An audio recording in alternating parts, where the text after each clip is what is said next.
Estamos no ano de 5.786, desde a criação do homem no Jardim do Éden, onde Ada e Rava foram criados. Temos aqui no nosso canal estudos semanais, leituras diárias das porções de Torá feitos para você com carinho e amor. Então que o Eterno possa abençoar a tua vida, esteja você aonde você estiver, a situação que você estiver passando, meu irmão, minha irmã, você é muito amado e querido do Eterno. Que o Eterno então te abençoe e alcance a tua vida aí, ó, te abraçando com muitas brahotes, com muita sinhai, munaka, vaná, parnassá e muita shalom. Que o Eterno então te abençoe. Eu, Nara Chaves, aqui no Torá e Prosa. Nós temos aqui hoje então Rodestove a todos nós aí, estamos iniciando o nosso novo mês, é o mês de Tammuz, primeiro dia de Tammuz aí. Que o Eterno então te abençoe, derramando então sobre a tua vida muitas brahotes, porque tem bênçãos do Eterno em mês de Tammuz. Quero trazer hoje aqui para vocês, nós estamos aqui no nosso terceiro dia da semana já, né? Já está iniciando 10 fatos sobre Tammuz que nós precisamos ou deveríamos saber o que é esse mês, o que aconteceu nesse mês. Eu quero trazer aqui para vocês um pouco da história desse mês. Esse mês de Tammuz, ele é o quarto mês. Tammuz é o quarto mês no nosso calendário bíblico aqui judaico, contando a partir do mês de Nissan, né? Então, quando a gente conta primeiro de Nissan, que foi ali a partida do nosso povo, a saída do nosso povo do Egito. Então, ali a gente conta, né, mês de Nissan, o primeiro mês, e depois sucessivamente, sendo que Tammuz aqui já é o quarto mês aqui, então, desde a saída ali do Mitzray. Nós também, esse mês, ele sempre tem 29 dias. Tammuz também significa aquecimento, né? Aquecimento. A partilha desse nome também está associado com Esav, né? Aqui nós vimos aqui o que aconteceu. Quero trazer com vocês aqui 7 fatos, fatos trágicos, né? Fatos trágicos que aconteceram em 17 de Tammuz, né? Sempre em mês de Tammuz acontecia algo aí. O primeiro fato que aconteceu aqui em mês de Tammuz foi quando Moshe quebrou as tábuas, quando ele viu o povo judeu adorando então o bezerro de ouro. Durante o cerco também, aí o segundo fato aqui, durante o cerco de Babilônia de Jerusalém, os judeus foram forçados a deixar de oferecer sacrifícios diários devido aqui à falta de ovelhas. E o terceiro fato, Apóstolos queimou a sagrada Torá, também neste mês. Também, o quarto aqui, um ídolo foi colocado no templo sagrado, também. E quinto, as muralhas de Jerusalém foram rompidas pelos romanos aqui em 69 da Era Comum, após um longo cerco ali. Nós também temos nesse mês, irmãos, o dia 17 de Tammuz. É um dia aqui de jejum. E os sábios declaram que 17 de Tammuz como um dia de jejum e luto pelos terríveis eventos que ocorreram neste dia, mencionado pelo profeta como o quarto mês do jejum. De jejum. Este é um dos 4 jejuns que será convertido em um dia de júbilo e festa com a chegada então do Mashiach, que ocorra então logo esse dia, né? A parte final desse mês, então, ela é de luto.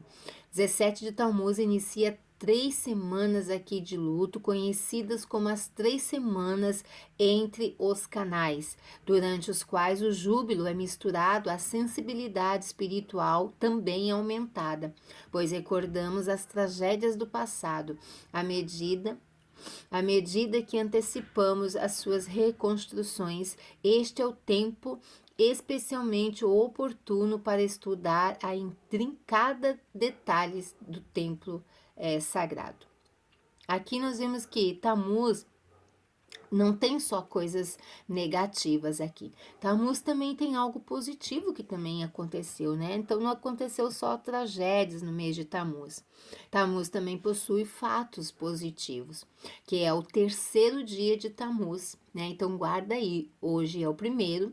O terceiro dia de Tammuz é quando Elohim milagrosamente parou o sol em seu caminho, permitindo a Yehoshua e seus exércitos darem um golpe decisivo em seus inimigos. Na mesma data, em 1927, a sentença de morte que tinha sido emitida pelos soviéticos para o sexto Rebbe, Rabbi Yosef Yitzhak Sheneshon, de abençoada memória, foi suspensa. E 10 dias depois, em 12 e 13 de Tammuz, a sua sentença subsequente ao exílio foi suspensa e ele foi libertado da prisão, né? Então, isso aconteceu também com o Rebbe, né? Milagrosamente, bênçãos também acontecem, porque a gente nunca tem somente coisas negativas, junto também temos coisas positivas, né? Então, estamos aí no mês de Tammuz, então aí um Rodesh Tov para todos nós, que o Eterno nos alcance, nos abençoe com a sua graça e com a sua misericórdia, né? Vamos continuando então com a nossa paraxá aqui, Rucat regulamentos. Então, vamos, né, seguindo aqui também com a nossa paraxá, né? E essa paraxá tão abençoada, irmãos, como todas as outras, traz ricamente bênçãos, traz grandes reflexões para nós, né? E hoje, aqui, sendo o nosso terceiro dia aqui, eu quero deixar com vocês aqui dentro da nossa paraxá Rucat, aqui as instruções não questionáveis, né? Como eu deixei ontem aqui com vocês com um vídeo, quais são essas instruções não questionáveis, né? Então, nem tudo que o Eterno nos pede, a gente precisa saber por que eu tenho que fazer, né? Eu sei que é difícil para nós, né? Às vezes é difícil também para mim, mas é necessário, né? Dependência do Eterno total, porque Ele é o nosso Criador e se Ele nos pede, Ele não vai pedir coisa ruim para nós, não vai pedir coisas que são impossíveis de nós fazer, lembrando sempre que Ele é o Eterno, nosso Criador, e nós somos as suas criaturas. Então, se ele pede algo, é porque ele sabe que a gente dá conta sim, que a gente pode sim. Ontem eu deixei aqui com vocês, aqui, por isso então a Torá aconselha a nós judeus a dizer a nós mesmos, é um roque, não tenho direito de questionar. Mas o que? Quais são eles? Quem são eles e quais são eles que eu não tenho direito de questionar? Primeiro aqui é o Ibum, um judeu que se casa então com a esposa de seu irmão enquanto este ainda está vivo, ou mesmo após a sua morte, incorre uma pena de carete. Ou seja, que é uma pena de carete, é uma morte espiritual, desde que seu irmão tenha tido filhos. Porém, se a esposa do irmão não tem filhos, é mitzvah casar com ela. E aí, então, é um ibum, né? Então, assim, se o irmão tá ali, tem filhos, então, e ele, né, fica ali com a esposa do seu irmão, é um carete, é uma morte espiritual. Mas se ele vem a falecer, o irmão dele falece e não tem filhos, aí sim se torna um mandamento casar ali com a sua cunhada, né, a esposa do seu irmão. E aí você fica questionando, mas como assim? É como assim? É do jeito que está escrito, né? Porque a gente não pode questionar. Como a lógica acha muito difícil aceitar aqui este paradoxo, o versículo enfatiza: e vocês guardarão os meus ruquim, né? Então aqui a gente viu que é assim, né? É o desejo do Eterno que ele deve prevalecer, porque ele é soberano. O segundo aqui é o Shatnes. Shatnes, a Torá proíbe vestir roupas que contenham mistura de lã e linho, assim, na mesma peça, né, aqui confeccionada aqui na mesma matriz aqui, né.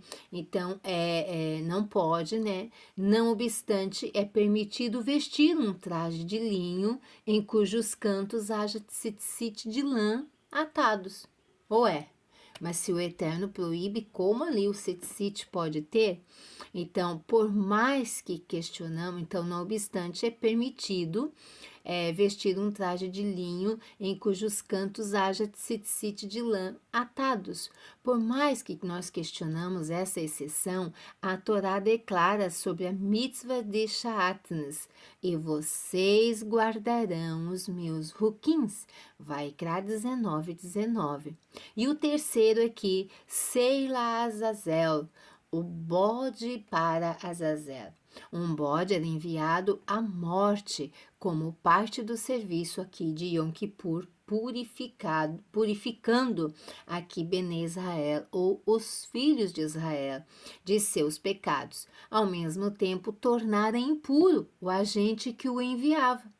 Por conseguinte, esta instrução é chamada de um Hok eterno, Vaikra 16:29. E a quarta aqui, Paradumá. Paradumá é a vaca vermelha aqui do texto, então lido. As cinzas da vaca vermelha purificam aqui um judeu que se encontra impuro, enquanto tornam impuro qualquer um que esteja envolvido em sua preparação. Uma vez que isto também desafia também a lógica aqui. A Torá introduz o assunto com as palavras: este é um Hok da Torá. Ou seja, nós devemos aceitar a mitzvah como uma ordem divina. E os ruquins, então, contudo, não são instruções sem razão. A sua lógica, porém, é divina. Os maiores dentre nosso povo foram capazes de compreender alguma delas. Os ruquins, então, aqui compreender alguma delas. Assim, o fundamento racional por trás das instruções aqui da vaca vermelha foi revelado de maneira divina a Moshe.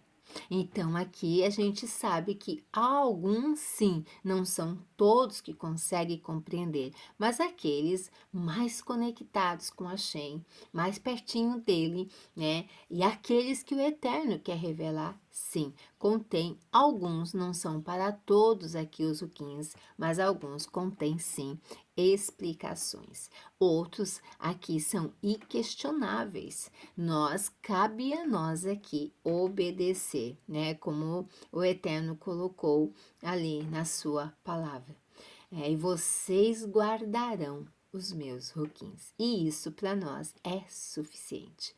Porque quando a gente tem essa percepção, irmãos, das mandamentos do Eterno, das instruções dele, tudo facilita para nós, né? A gente não fica questionando e aí não há dúvida em nós, a gente se desfaz dos nossos eus, dos nossos questionamentos, e aí as coisas na nossa vida também começam a melhorar. Se você gostou do vídeo, curta, compartilha, comenta, que o Eterno possa abençoar a você, ó. Beijo lindo no teu coração aí, Rodestouve a todos vocês, um feliz início de mês aqui a todos nós. Que o Eterno abençoe a tua vida, a tua casa e a tua família. Beijo lindo no teu coração, Lerita Outros, e até a próxima.